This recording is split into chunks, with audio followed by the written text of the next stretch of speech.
हम करेंगे vegetables name. तो शुरू करते हैं।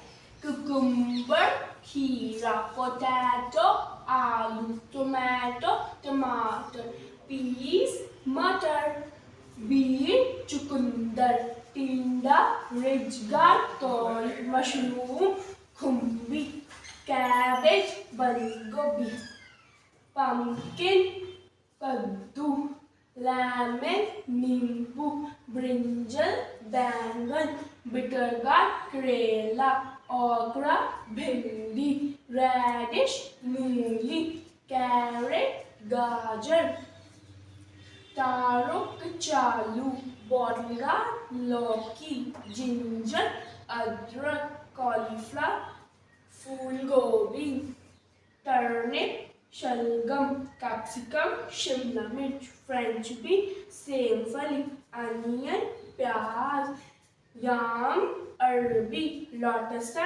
कमल ककड़ी, स्पेनिच, पालक, फेनुग्रीक, मेथी। Thank you.